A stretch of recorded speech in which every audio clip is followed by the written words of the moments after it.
ഒരു മാസത്തെ crash course മാത്രം പഠിച്ചു കഴിഞ്ഞാൽ നിങ്ങൾക്ക് നീറ്റ് കിട്ടില്ല. അത് വലിയൊരു സത്യമാണ്, പക്ഷേ ഇത് അധികം ആളുകളൊന്നും പറയുന്നുണ്ടാവില്ല. Welcome to the crash hard facts. Actually എനിക്ക് കുറച്ചധികം കാര്യങ്ങൾ നിങ്ങളോട് പറയാനുണ്ട്. കുറച്ച് ഹാർഡായിട്ടുള്ള ഫാക്റ്റ് ആയിരിക്കും. നിങ്ങൾ ഒരുപാട് എൻട്രൻസ് കോച്ചിങ് സ്ഥാപനങ്ങളുടെയും അല്ലെങ്കിൽ ഒരുപാട് പരസ്യങ്ങളും ഒക്കെ ഒരുപാട് വീഡിയോസൊക്കെ കണ്ടുകൊണ്ടിരിക്കുന്ന ആളുകളാണ്. എല്ലായിടത്തും പറയുന്നത് ക്രാഷിൻ്റെ മഹാത്മ്യങ്ങളെ പറ്റിയിട്ടും ക്രാഷ് എടുത്താൽ കിട്ടുന്ന അഡ്വാൻറ്റേജുകളെ പറ്റിയിട്ടൊക്കെ ആയിരിക്കും പറയുന്നുണ്ടാവാം. But I want to tell you the hard facts here. ഒറ്റയടിക്ക് പറഞ്ഞു കഴിഞ്ഞാൽ ഇത് നീറ്റ് കിട്ടാൻ വേണ്ടിയിട്ടുള്ള അല്ലെങ്കിൽ JEE കിട്ടാൻ വേണ്ടിയിട്ടുള്ള കിട്ടാൻ വേണ്ടിയിട്ടുള്ള ഒരു കോഴ്സ് അല്ല ക്രാഷ് കോഴ്സ് എന്ന് പറയുന്ന സാധനം. സാധാരണഗതിയിൽ കണ്ടുപോകുന്ന പരസ്യങ്ങളെ പറ്റിയിട്ട് തന്നെ മുന്നോട്ടേക്ക് നമുക്ക് ആദ്യം തന്നെ ഡിസ്കസ് ചെയ്യാം. അപ്പോൾ ക്രാഷിലൂടെ നമുക്ക് അഡ്മിഷൻ കിട്ടി എന്നൊക്കെ പറയുന്നതോ എന്ന് ചോദിക്കുന്ന ഒരു ചോദ്യമുണ്ട്. ക്രാഷിലൂടെ അഡ്മിഷൻ കിട്ടി എന്ന് പറയുന്നത് ശരിയാണ്. ഡോപ്പയിലാണെങ്കിലും ക്രാഷിലൂടെ മാത്രം അഡ്മിഷൻ കിട്ടിയിട്ടുള്ള സ്റ്റുഡൻസ് ഉണ്ട്. ഒരുപാട് ബാച്ചുകളിൽ, മിക്കവാറും എല്ലാ ബാച്ചുകളിലും 1-2 സ്റ്റുഡൻസുകളൊക്കെ ക്രാഷ് മാത്രം പഠിച്ചിട്ട് അല്ലെങ്കിൽ ക്രാഷ് കോഴ്സ് മാത്രം എടുത്തിട്ട് പഠിച്ച ആളുകളുണ്ട്. പറയുമ്പം അതിനകത്തൊരു ടെക്നിക്കൽ വശം എന്താണെന്ന് വെച്ചാൽ അവരൊരു കോഴ്സായിട്ട് എടുത്ത് പഠിച്ചത് ക്രാഷ് ആണെന്നുള്ളതാണ് അതിൻ്റെ ഒരു ടെക്നിക്കൽ വശം. പക്ഷെ അവർ പഠിക്കുന്നുണ്ടായിരുന്നു എന്ന് വെച്ച് കഴിഞ്ഞാൽ ദേ വെർ സ്റ്റഡിങ് ഫ്രം ഒരു 9ാം ക്ലാസ്, 10ാം ക്ലാസ്, 11ാം ക്ലാസ്, 12ാം ക്ലാസ്സിലൊക്കെ വളരെ സിസ്റ്റമാറ്റിക് ആയിട്ട് പഠിച്ചു വന്ന ഒരു പാറ്റേൺ ഉണ്ടായിരുന്ന ആൾക്ക് ലാസ്റ്റ് ഒരു എൻപഞ്ച് കിട്ടാൻ വേണ്ടിയിട്ട് ഒന്ന് കൂട്ടി പിടിക്കാൻ വേണ്ടിയിട്ടാണ് അവരെ ക്രാഷിന് ഹെൽപ്പ് ചെയ്തിട്ടുണ്ടായിരുന്നത്. അങ്ങനെയാണ് അവർക്ക് ക്രാഷിലുള്ള റിസൾട്ടുകൾ സാധനങ്ങൾ വന്നുകൊണ്ടിരിക്കുക. സോ അപ്പോൾ തന്നെ നിങ്ങൾക്ക് ചില ആൾക്കാർക്ക് തോന്നുന്നു എന്നാൽ പിന്നെ ഒരു കാര്യമില്ല, എന്നാൽ പിന്നെ ഞാൻ നിർത്തി പോവാണ്, ക്രാഷൊന്നും ഞാൻ ചെയ്യുന്നില്ല എന്ന് ചിന്തിക്കുന്ന ആളുകളാണെങ്കിൽ പോകാൻ വരട്ടെ എന്നുള്ളതാണ്. നിങ്ങൾ വളരെ സ്ട്രോങ് ആയിട്ടാണ് ചിന്തിക്കുന്നതെങ്കിൽ നിങ്ങൾക്ക് ഈ വീഡിയോ ഇവിടെ വെച്ച് സ്കിപ്പ് ചെയ്യാം. കാരണം ഇനി ഞാൻ പറയാൻ വേണ്ടി പോകുന്ന കാര്യങ്ങൾ നിങ്ങളെ സംബന്ധിച്ചിട്ട് റെലവൻ്റ് ആയിരിക്കില്ല, നിങ്ങൾക്കത് ഒട്ടും യൂസ്ഫുൾ ആയിരിക്കില്ല. അതുകൊണ്ട് തന്നെ ഈ ഒരു പോയിന്റിൽ വീഡിയോ സ്കിപ്പ് ചെയ്ത് പോകുന്നതായിരിക്കും നല്ലത്. നമുക്ക് അടുത്തൊരു വീഡിയോയിൽ കാണാമെന്നുള്ളതാണ് പറയാനുള്ളത്.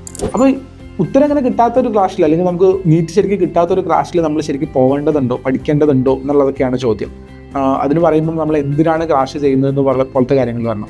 ബേസിക്കലി നീറ്റ് എക്സാം എന്ന് പറയുന്ന ഒരു എക്സാം നമ്മൾ ഡോപ്പയിൽ ചെയ്യുന്നത് നീറ്റിൻ്റെ കോച്ചിങ് ആണ് ചെയ്യുന്നത്. നിങ്ങൾ മറ്റ് ഇൻസ്റ്റിറ്റ്യൂട്ടുകളിൽ JEEയുടെ കോച്ചിങ്, കീമിൻ്റെ കോച്ചിങ്ങും ഒക്കെ നിങ്ങൾക്ക് കാണാൻ വേണ്ടി കഴിയും. എവിടെയാണെങ്കിലും നീറ്റ്, JEE, കീം എന്നൊക്കെ പറയുന്ന കോമ്പറ്റേറ്റീവ് എക്സാമുകൾ നിങ്ങൾക്ക് സിവിൽ സർവീസിൻ്റെ എക്സാമുകളാണെങ്കിലും കൂടി എടുക്കാൻ വേണ്ടി പറ്റും. സിവിൽ സർവീസ് എക്സാമിൻ്റെ ഒക്കെ കോമ്പറ്റേറ്റീവ് എക്സാമുകൾ അത് നമ്മുടെ നാട്ടിൽ സാധാരണ കണ്ടുവരുന്ന ഒരു ബോർഡ് എക്സാം പാറ്റേണിൽ നിന്ന് ഡിഫറെൻ്റ് ആയിട്ടുള്ള ഒരു എക്സാമാണ്. അത് എല്ലാവർക്കും അറിയുന്ന ഒരു ഫാക്റ്റാണ്. എന്താണ് ഈ എക്സാമിൻ്റെ ബോർഡ് എക്സാമിൽ നിന്നുള്ള ഡിഫറൻസ് എന്നുള്ളത് മനസ്സിലാക്കുന്നിടത്ത് ഒരുപാട് ആളുകൾ തെറ്റിപ്പോകും. അപ്പോൾ നിങ്ങൾ ആ കൂട്ടത്തിൽ പെടാതിരിക്കാൻ വേണ്ടിയിട്ടുള്ള കുറച്ച് കാര്യങ്ങൾ പറഞ്ഞുതരാം. ബോർഡ് എക്സാമിൻ്റെ ക്വസ്റ്റ്യൻ പേപ്പേഴ്സ് പ്രെഡിക്റ്റബിൾ ആണ്. നീറ്റ് എക്സാമിൻ്റെ ക്വസ്റ്റ്യൻ പേപ്പേഴ്സ് പ്രെഡിക്റ്റബിൾ അല്ല. ശരിക്കും അങ്ങനെ തന്നെയാണ്. ബോർഡ് എക്സാമിന് നമുക്കറിയാം ഓരോ ചാപ്റ്റർ എടുത്ത്, അപ്പോൾ റേ ഒപ്റ്റിക്സ് എന്ന് പറയുന്ന ഒരു ചാപ്റ്റർ എടുത്ത് വെച്ച് കഴിഞ്ഞാൽ റേ ഒപ്റ്റിക്സിൽ നിന്ന് ഏതെല്ലാം ഭാഗത്തു നിന്നാണ് ചോദ്യങ്ങൾ വരിക. റിഫ്രാക്ഷൻ ഓഫ് ലൈറ്റ് വരും, തിൻ ലെൻസ് വരും, ലെൻസ് മേക്കേഴ്സ് ഫോർമുല വരും, ഒപ്റ്റിക്കൽ ഇൻസ്ട്രുമെൻറ്റ്സ് വരും. നമുക്കറിയാം ഏതൊക്കെ ഏരിയയിൽ നിന്നാണ് ബോർഡ് എക്സാമിന് ചോദ്യം ചോദിക്കുക എന്നുള്ള കാര്യം. ആൻഡ് കഴിഞ്ഞ വർഷങ്ങളിലൊക്കെ ഈ ഏരിയകളിൽ നിന്ന് ചോദിച്ചിട്ടുള്ള ചോദ്യങ്ങളും അതിൻ്റെ മാതൃകകളും വരെ നമുക്ക് വളരെ കൃത്യമായിട്ട് അറിയാം. അത് പഠിച്ചു പോയി കഴിഞ്ഞാൽ ഓൾമോസ്റ്റ് ഒരു B+ ഗ്രേഡ്, A ഗ്രേഡ് വരെയൊക്കെ നമുക്ക് വളരെ കൂളായിട്ട് ഒപ്പിക്കാൻ വേണ്ടി പറ്റും. A+ കിട്ടണമെങ്കിൽ ഇച്ചിരി കൂടി അധ്വാനിച്ചിട്ട് മാത്രം കിട്ടുന്ന സാധനമാണ് A+ എന്ന് പറയുന്ന സാധനം. പക്ഷേ സ്റ്റിൽ A+ലേക്ക് വളരെയധികം ഹെൽപ്പ് ചെയ്യാൻ വേണ്ടിയിട്ട് ഈ പ്രഡിക്ഷനുകൾക്കും സാധനങ്ങൾക്കും സാധിക്കും എന്നുള്ളതാണ്. ഇത് നേരെ തിരിച്ച് നീറ്റ് എക്സാമിലേക്ക് വരുമ്പോൾ റേ ഒപ്റ്റിക്സ് എന്ന് പറയുന്ന ചാപ്റ്റർ തന്നെ എടുത്തു കഴിഞ്ഞാൽ റേ ഒപ്റ്റിക്സിൻ്റെ എവിടെ നിന്നാണ് ചോദ്യം വരിക, എത്ര ലെവലിലായിരിക്കും ആ ചോദ്യം വരിക, എങ്ങനെയായിരിക്കും ആ ചോദ്യം വരിക, it is really impossible to predict. Ray ഒപ്റ്റിക്സിന് ചിലപ്പോൾ ഒരു ചോദ്യം ഉണ്ടാവുള്ളൂ, ചിലപ്പോൾ 2 ചോദ്യം ഉണ്ടാവും, ചിലപ്പോൾ 3 ചോദ്യം ഉണ്ടാവും, ചിലപ്പോൾ 4 ചോദ്യം ഉണ്ടാവും. നമുക്കറിയില്ല എത്ര നമ്പർ ഉണ്ടാവും എന്നുള്ള കാര്യം. ഏറ്റവും ഇമ്പോർട്ടൻ്റ് ആയിട്ടുള്ള ചോദ്യങ്ങൾ ചാപ്റ്ററുകളിൽ നിന്ന് കൂടുതൽ ചോദ്യങ്ങൾ ചോദിക്കുകയും ഇമ്പോർട്ടൻസ് കുറഞ്ഞ ചാപ്റ്ററുകളിൽ നിന്ന് കുറച്ച് ചോദ്യങ്ങൾ ചോദ്യം ചെയ്യുന്ന രീതിയിലല്ല നീറ്റോ JEE ഒക്കെ വരുന്നുണ്ടാവുക. എവിടെ നിന്നാണ് ചോദ്യം? ഇപ്പോൾ JEEയിൽ കഴിഞ്ഞ ദിവസം ചോദിച്ചിട്ടുള്ള ചോദ്യങ്ങളുണ്ട്. കെമിസ്ട്രിയിൽ ബയോമോളിക്യൂൾ എന്ന് പറഞ്ഞ ചാപ്റ്ററിനകത്ത് അമിനോ ആസിഡുകളുടെ ഏകദേശം 20 അമിനോ ആസിഡുകളുടെയും സ്ട്രക്ചർ, മോളിക്കുലാർ ഫോർമുല കൊടുക്കുന്ന ഒരു ടേബിൾ എടുക്കുന്നുണ്ട്. ആ ടേബിളിൽ നിന്ന് എല്ലാ സെഷനിലും ചോദ്യം ഉണ്ടായിരുന്നു JEEയിൽ. അതൊക്കെ വളരെ ഇമ്പോർട്ടൻ്റ് അല്ലാത്ത ഒരു മൂലയൊക്കെ കിടക്കുന്ന സാധനമാണ്. ശരിക്കും പറഞ്ഞു കഴിഞ്ഞാൽ അധികം ആൾക്കാരും പഠിക്കുകയോ പഠിപ്പിക്കുകയോ ചെയ്യാത്ത ഭാഗമാണ് അവിടെ നിന്ന് ചോദ്യം ഉണ്ടായിരുന്നു. കഴിഞ്ഞ വർഷത്തെ നീറ്റ് എക്സാമിൽ മോഷൻ ഇൻ എ പ്ലെയിൻ എന്ന് പറയുന്നത് നമ്മുടെ ഫിസിക്സിൻ്റെ 2ാമത്തെ ചാപ്റ്റർ വളരെ ഇമ്പോർട്ടൻ്റ് ആയിട്ടുള്ള ചാപ്റ്ററാണ്. അതിൽ നിന്ന് ഒരൊറ്റ ചോദ്യം പോലും ചോദിച്ചിട്ടില്ല. സോ നമ്മൾ ഇമ്പോർട്ടൻ്റ് എന്ന് വിചാരിക്കുന്ന ചാപ്റ്ററുകളിൽ നിന്ന് ഇപ്പോൾ റൊട്ടേഷണൽ മോഷൻ എന്ന് പറയുന്ന ചാപ്റ്റർ ഉണ്ട് +1ലുള്ള. ഫിസിക്സ് തന്നെ നമുക്ക് ബുദ്ധിമുട്ടാണ്. ഫിസിക്സിൽ ഏറ്റവും ബുദ്ധിമുട്ടുള്ള ചാപ്റ്ററുകളിലൊന്നാണ് റൊട്ടേഷണൽ മോഷൻ. കഴിഞ്ഞ 6-7 ചോദ്യങ്ങളിലായിട്ട് അതിൻ്റെ ഇൻട്രൊഡക്ഷൻ പാർട്ടിൽ നിന്ന് വരുന്ന വളരെ സിമ്പിൾ ആയിട്ടുള്ള ഓൾമോസ്റ്റ് എല്ലാവർക്കും ചെയ്യാൻ വേണ്ടി പറ്റുന്ന തരത്തിലുള്ള എളുപ്പമുള്ള ചോദ്യങ്ങളാണ് അതിനകത്ത് ചോദിക്കുന്നുണ്ടാവുക. സോ ഈ ചാപ്റ്ററിൽ നിന്ന് ഇതേ ചോദിക്കൂ, ഇന്ന ഭാഗത്തു നിന്നേ വരൂ, ഇന്ന ഭാഗം പഠിച്ചാൽ മതി, ഇതാണ് ഏറ്റവും ഇമ്പോർട്ടൻറ്റ് എന്നുള്ള രൂപത്തിലേക്ക് നമ്മൾ പഠിച്ചെടുത്ത് കഴിഞ്ഞാൽ കിട്ടുന്ന ഒരു എക്സാം അല്ല നീറ്റ് എക്സാം എന്നുള്ള കാര്യമാണ്. അതുകൊണ്ട് തന്നെയാണ് നമ്മൾ ക്രാഷ് കോഴ്സിൽ ഹൈലൈറ്റ് ചെയ്ത് വെക്കുന്ന ടോപ്പിക്കുകൾ മാത്രം പഠിച്ചു കഴിഞ്ഞാൽ, അല്ലെങ്കിൽ PYQs മാത്രം പഠിച്ചു കഴിഞ്ഞാൽ നമുക്ക് നീറ്റ് കിട്ടും അല്ലെങ്കിൽ കിട്ടില്ല എന്നുള്ള രൂപത്തിലേക്ക് പറയാൻ പറ്റാത്തതും. അപ്പോൾ ക്രാഷ് കോഴ്സ് നമ്മൾ എടുക്കണോ വേണ്ടയോ എന്ന് ചോദിച്ചു കഴിഞ്ഞാൽ സീരിയസ് ആയിട്ടും എൻ്റെ ഒരു അഡ്വൈസ് എന്താ വെച്ചാൽ, 2 കൂട്ടം ആളുകളുണ്ട്. ഞാൻ ഈ എൻട്രൻസിൻ്റെ കോമ്പറ്റേറ്റീവ് എക്സാം മേഖലകളുടെ ഭാഗത്തേക്കൊന്നും ഞാൻ വരുന്നില്ല, ഞാൻ വേറൊരു വഴിക്കാണ് പോകുന്നത് എന്ന് വിചാരിക്കുന്ന ആളുകളാണെങ്കിൽ ultimately you don't have to take. നിങ്ങൾക്ക് ക്രാഷിന് സ്പെൻഡ് ചെയ്യുന്ന സമയവും അധ്വാനവും അതിൽ ചിലവാക്കുന്ന പൈസയും ഒക്കെ നിങ്ങളുടേതായിട്ടുള്ള മേഖലയിലേക്ക് ചിലവഴിക്കുന്നത് നിങ്ങൾക്ക് വളരെ നല്ലതായിരിക്കും. എൻ്റെ ക്ലാസ്സിൽ എല്ലാവരും ക്രാഷ് എടുക്കുന്നുണ്ട്, അതുകൊണ്ട് ഞാനും ക്രാഷ് എടുക്കുകയാണ്, അങ്ങനത്തെ രൂപത്തിൽ നിങ്ങൾ ക്രാഷ് എടുക്കേണ്ടതില്ല. നിങ്ങൾക്ക് ആത്മാർത്ഥമായിട്ടുള്ള നിങ്ങളുടെ വളരെ ക്ലോസ് ഫ്രണ്ടാണ്, നിങ്ങൾ തമ്മിൽ വളരെ അടുത്ത ബന്ധമായിരിക്കും ഉണ്ടാവുക. ക്ലോസ് ഫ്രണ്ട് ക്ലാഷിന് പോകുന്നുണ്ട്, നിങ്ങൾ എന്നിരുന്നാൽ കൂടി ഒന്നുകൂടി ആലോചിക്കാം, നിങ്ങളും ഈ ഫ്രണ്ടും തമ്മിൽ ഈ കാര്യത്തിൽ മിക്കവാറും ബന്ധമൊന്നും ഉണ്ടാവില്ല.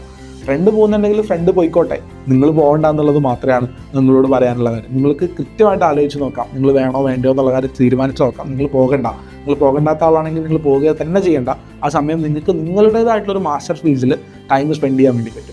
ഇനി തിരിച്ച് നിങ്ങൾ ഈ കോമ്പറ്റേറ്റീവ് എക്സാം മേഖലയിലേക്ക് വരണമെന്ന് ആഗ്രഹിക്കുന്ന ആളാണ്, മേ ബി റിപ്പീറ്റ് ചെയ്യാമെന്ന് വിചാരിക്കുന്ന ആളാണ്, അല്ലെങ്കിൽ ഏതെങ്കിലും ഒരു ഫേസിൽ ഏതെങ്കിലും ഒരു ടൈമിൽ നിങ്ങൾക്ക് ഇതിലേക്ക് വരണം എന്നുണ്ടെങ്കിൽ അവിടെ നിങ്ങളെ ഏറ്റവും കൂടുതൽ പ്രതിസന്ധിയിലാക്കുന്നത് കണ്ടന്റ് ആവില്ല എന്ന് പറയുന്നത്. ചാപ്റ്റേഴ്സോ മറ്റു കാര്യങ്ങളോ അറിയുന്നതോ അറിയാത്തതോ ഒന്നും ആവില്ല നിങ്ങളെ പ്രതിസന്ധിയിലാക്കുന്നുണ്ടാവുക. നിങ്ങളെ ബുദ്ധിമുട്ടിക്കാൻ വേണ്ടി പോകുന്ന കാര്യം, ഞാൻ ഇത്രയും നേരം മുന്നേ പറഞ്ഞ ബോർഡ് എക്സാം, നീറ്റ് എക്സാം അല്ലെങ്കിൽ ബോർഡ് എക്സാം, JEE എക്സാം തമ്മിലുള്ള ഈ വ്യത്യാസമാണ് അൺപ്രഡിക്റ്റബിലിറ്റി.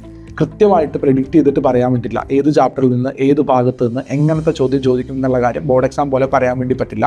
എല്ലാ ഭാഗങ്ങളും നമുക്ക് ഓർമ്മയുണ്ടാവണം. നീറ്റ് എക്സാമിൻ്റെ സിലബസിനെ പറ്റി പറയുകയാണെങ്കിൽ 84 ചാപ്റ്ററുകളാണ് നമുക്ക് മുഴുവൻ പഠിക്കാനുള്ളത്. ഫിസിക്സ്, കെമിസ്ട്രി, ബയോളജി, അതിൻ്റെ എക്സ്പെരിമെൻ്റൽ സ്കിൽസ് അടക്കം പഠിക്കാനുള്ളത് 84 ചാപ്റ്റേഴ്സാണ്.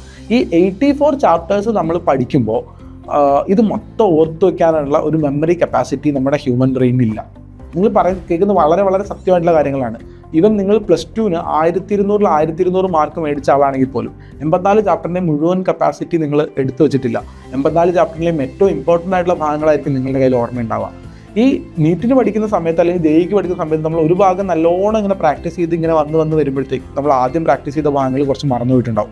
ഈ ആദ്യം പ്രാക്ടീസ് ചെയ്ത് മറന്നുപോയ ഭാഗങ്ങൾ പഠിക്കുമ്പോഴത്തേക്ക് ഇപ്പോൾ പ്രാക്ടീസ് ചെയ്ത കാര്യങ്ങൾ മറന്നു പോയിട്ടുണ്ടാവും. സോ ഇറ്റ്സ് ഓൾവേസ് ലൈക്ക് നമ്മൾ ലേണിംഗ് ഫോർഗെറ്റിംഗ് എന്നുള്ള രൂപത്തിൽ മാത്രമേ മുന്നോട്ട് പോകുള്ളൂ. അപ്പോൾ ഈ ലേണിങ്ങും ഫോർഗെറ്റിങ്ങും ഒക്കെ നമ്മൾ ഓവർകം ചെയ്യണമെങ്കിൽ പഠിച്ച സാധനം മറക്കുന്നതിന് മുന്നേ തന്നെ വീണ്ടും അത് പഠിക്കാൻ വേണ്ടി പറ്റണം. വളരെ ഫാസ്റ്റായിട്ട് മൾട്ടിപ്പിൾ റൗണ്ട്സിലൂടെ നമുക്ക് പഠിക്കാൻ വേണ്ടി പറ്റണം. വേറെ തന്നെ ഒരു സ്റ്റഡി മെത്തേഡ് നമുക്ക് അതിനകത്തേക്ക് അഡാപ്റ്റ് ചെയ്യാനുണ്ട്. ആൻഡ് വെരി വെരി ഇമ്പോർട്ടൻ്റ്ലി നമുക്ക് ഒരുപാട് ന്യൂമറിക്കൽ പ്രോബ്ലങ്ങൾ ചെയ്ത് പഠിക്കാനുണ്ട്. അപ്പോൾ ഈ പഠിച്ച സംഗതികൾ വീണ്ടും അത് മറക്കുന്നതിന് മുന്നേ തന്നെ റിവൈസ് ചെയ്യുന്ന ഒരു ശീലം, വളരെ ഫാസ്റ്റ് സൈക്കിൾസ് ആയിട്ട് റിവൈസ് ചെയ്യുന്ന ഒരു ശീലത്തിലേക്ക് പോകാൻ വേണ്ടിയിട്ട്, ന്യൂമറിക്കൽസ് പ്രോബ്ലം സോൾവ് ചെയ്യുന്ന രൂപത്തിലേക്ക് പോകാൻ വേണ്ടിയിട്ട്, നമ്മുടെ MCQ OMR പേപ്പർ ബേസ്ഡ് ആയിട്ടുള്ള MCQ എക്സാം ചെയ്യുന്ന ശീലത്തിലേക്ക് പോകാൻ വേണ്ടിയിട്ട് you require a lot of time. അതിന് സെപ്പറേറ്റ് സ്കില്ല് വേണ്ടതുണ്ട്. ഈ സ്കില്ല് ട്രെയിൻ ചെയ്യാൻ വേണ്ടിയിട്ടാണ് നമുക്ക് ശരിക്കും ഒരു ക്രാഷ് കോഴ്സ് എന്ന് പറയുന്ന സാധനം ശരിയാക്കുന്നുണ്ടാവുക. അപ്പോൾ ഞാൻ ആദ്യമേ പറഞ്ഞിട്ടുണ്ടായിരുന്നു, ക്രാഷ് കോഴ്സിലൂടെ മാത്രം അഡ്മിഷൻ കിട്ടുന്ന കുട്ടികളുണ്ട്. ആ കുട്ടികൾ എന്താ ചെയ്യാന്ന് വെച്ചാൽ അവർ ഓൾറെഡി പഠിക്കുന്ന ആൾക്കാരാണ്, സിസ്റ്റമാറ്റിക് ആയിട്ട് ആൾക്കാരാണ്. അവർക്ക് വേണ്ടിയിരുന്നത് ഈ ഒരു സ്കില്ല് മാത്രമായിരുന്നു. ആ സ്കില്ല് നമ്മൾ ക്രാഷ് കോഴ്സിൻ്റെ ഉള്ളിൽ നിന്ന് നമ്മൾ എന്ത് ചെയ്ത് കൊടുക്കും. അങ്ങനെയുള്ള ആളുകൾക്ക് വളരെ അടിപൊളിയായിട്ട് തന്നെ ക്രാഷ് കോഴ്സിലൂടെ തന്നെ അഡ്മിഷൻ കിട്ടും. Suppose if U don't have that skill, ആ സ്കില്ല് ഇല്ലാന്നുണ്ടെങ്കിൽ മാത്രം.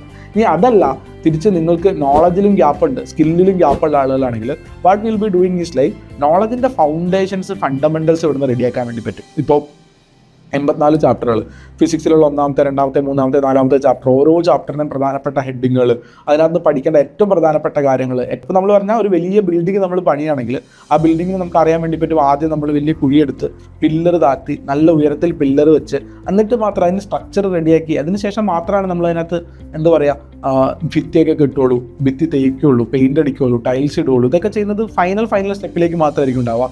ആദ്യം നമ്മൾ അതിൻ്റെ സ്ട്രക്ചർ ബിൽഡ് ചെയ്തെടുക്കും. അതുപോലെ ഈ 84 ചാപ്റ്ററിന് വളരെ സ്ട്രക്ചറലായിട്ടുള്ള അടിത്തറകൾ വളരെ സ്ട്രോങ് ആയിട്ട് മേക്ക് ചെയ്യാൻ വേണ്ടിയിട്ടും നമ്മൾ ഉണ്ടാക്കിയെടുക്കേണ്ട ഈ സ്കില്ലുകൾ, MCQ പ്രാക്ടീസ് ചെയ്യുന്ന, എക്സാംസ് എഴുതേണ്ട ഈ പറയുന്ന 84 ചാപ്റ്ററും നമ്മൾ ഒരൊറ്റ സീക്വൻസിൽ പഠിച്ച് തീർക്കേണ്ടതിൻ്റെ ഒരു ഫ്ലോ ഉണ്ടാക്കാൻ വേണ്ടിയിട്ടുള്ള ഫൗണ്ടേഷൻസും മറ്റു കാര്യങ്ങളും കിട്ടുക എന്നുള്ളതാണ് ക്രാഷിൻ്റെ ഏറ്റവും വലിയ ഉദ്ദേശം. അപ്പോൾ നിങ്ങൾ പറയുകയാണ് ക്രാഷിന് എന്തായാലും കിട്ടില്ല, എന്നാൽ ഞാൻ എന്തായാലും പോകുന്നില്ല എന്ന് പറയുന്ന ആൾക്കാർ മിസ് ചെയ്യുന്നത് ഫൗണ്ടേഷനെയാണ്. തീർച്ചയായിട്ടും you will miss. Suppose if you are going to the competitive exam field. So ഒറ്റ കാര്യമുള്ളൂ, നിങ്ങൾക്കിപ്പോൾ ഇവിടെ തീരുമാനിക്കേണ്ടത് വലിയൊരു ഫാക്റ്റാണ്. മെഡിക്കൽ പ്രൊഫഷൻ പോലെയുള്ള ഒരു പ്രൊഫഷനിലേക്ക് നിങ്ങൾക്ക് വരാൻ താല്പര്യമുണ്ടോ ഇല്ലയോ, അത് നിങ്ങളുടെ ഒന്നാമത്തെ ചോദ്യമാണ്.